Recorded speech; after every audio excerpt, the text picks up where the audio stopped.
Welcome back to the Common Sense Crypto channel, everyone. This is Rich making another video on XRP today, as usual.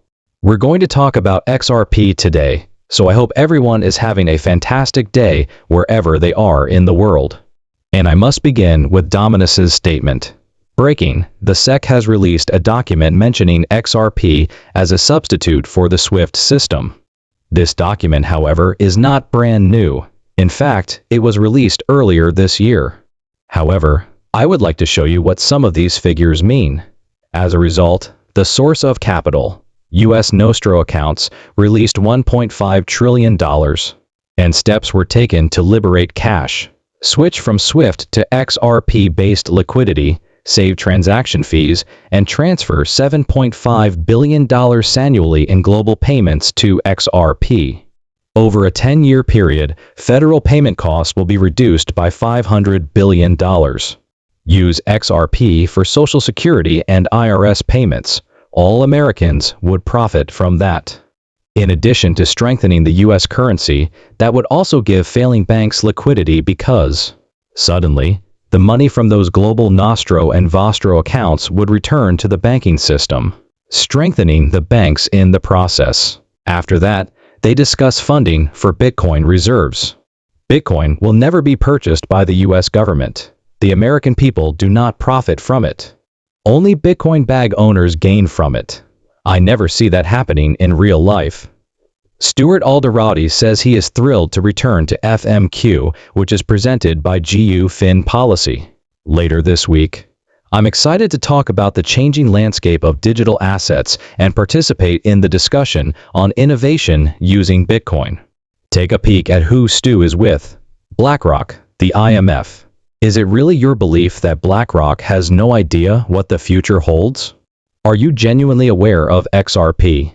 Do you honestly think that XRP, after leaving Ripple, they see an impending storm coming? They look at the speaker list and are positions that occur. The specifics are crucial, according to Scott Lucas, Black Swan capitalist and head of markets for digital assets at JP Morgan. Are JP Morgan and BlackRock covertly setting up an XRP? Of course. They have been misleading the public and stifling the technology. A classic move. What do they always do? They say that this cryptocurrency is terrible. We don't think that cryptocurrency is worth anything. They're hoarding that cryptocurrency in the meantime. We always knew XRP was the future, they will say later. We always anticipated that they would use XRP to transfer tokenized assets and money globally. They no longer discuss it, due to their desire to maintain price stability as they continue to amass XRP. Gemini forecasts that ETF demand will cause XRP's price to soar to $6 to $15. As a result, the first XRP ETF opened with a volume of $37.7 million. In the first year, analysts predict that ETFs would consume 14% of the supply of XRP in circulation. If demand increases, Gemini predicts a potential rise towards $6 to $15. That strikes me as extremely conservative. I continue to believe that it will be higher. Everyone's ETF forecasts for XRP are quite cautious. Well, it's not a Bitcoin ETF, they like to claim. An XRP ETF doesn't seem to be in high demand. There will be a huge need for it, in my opinion. And I believe that XRP will surprise all of the doubters once more. Canary's XRP ETF, DTCC, LIS, Fidelity, and Solana ETF.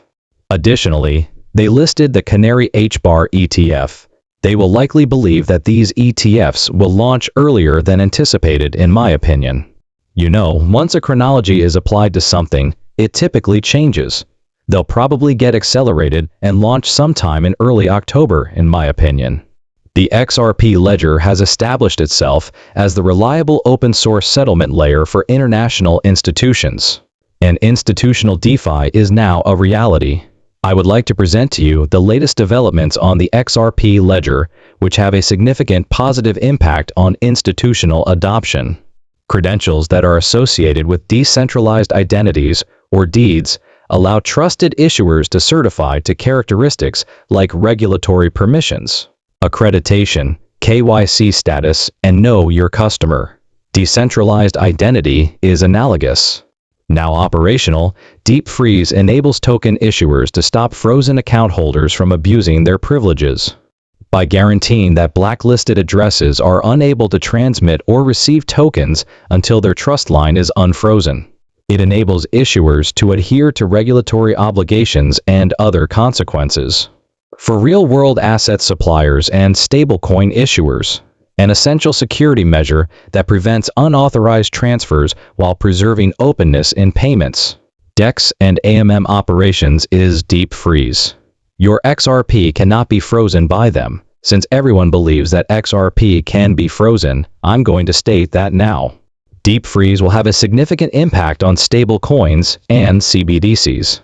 For example, if the US were to make the RLUSD its digital currency, they won't freeze your XRP, but they would undoubtedly want a deep freeze in place. Before committing transactions to the network, developers can test them out using a new transaction technique that is simulated. Without publishing or changing the ledger state, Simulate offers accurate sneak peeks at how a transaction would work in mainnet scenarios. In this manner, individuals may view the transaction process before sending it. Institutions will truly profit from this. For this reason, the XRP ledger will be adopted by institutions. Additionally, I discussed the new token, MXRP. Here are some current MXRP on-chain statistics. The entire supply on the XRP EVM sidechain is $6.5 million. Where does it come from? The $2.85 million bridge via Axelar has already been issued here as an IOU, with 99 holders and 188 trust lines set, as shown on the XRP ledger on the right. Along the road, I believe this will gain momentum. This is so that folks can profit from their 8% yield on XRP. I still consider 8% to be extremely high. I believe there will be some risk involved, and I'm interested in hearing what people think in the days ahead. XRP traders and price prediction.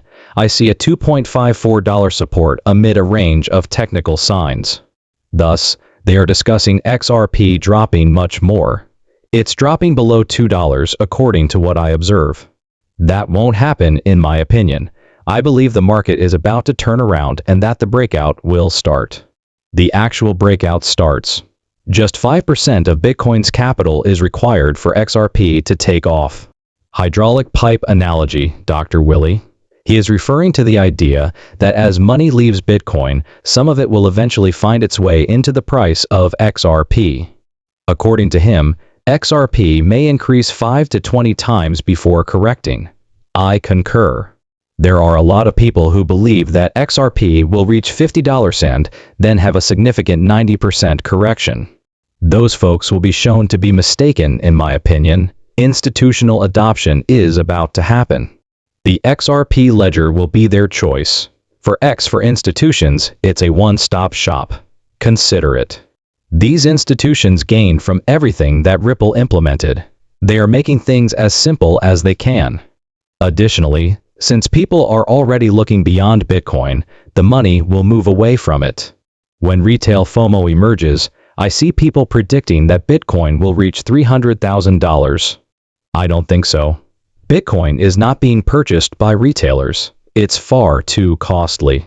Some people might invest in Ethereum when retail returns and FOMO truly sets in, but the price of Ethereum is also really high. For the price of one Ethereum, and particularly one Bitcoin, you could purchase a very respectable bag of XRP. I believe that people will begin to move away from it, and I believe that the big bag holders and possibly a few institutions will be the only individuals still using Bitcoin.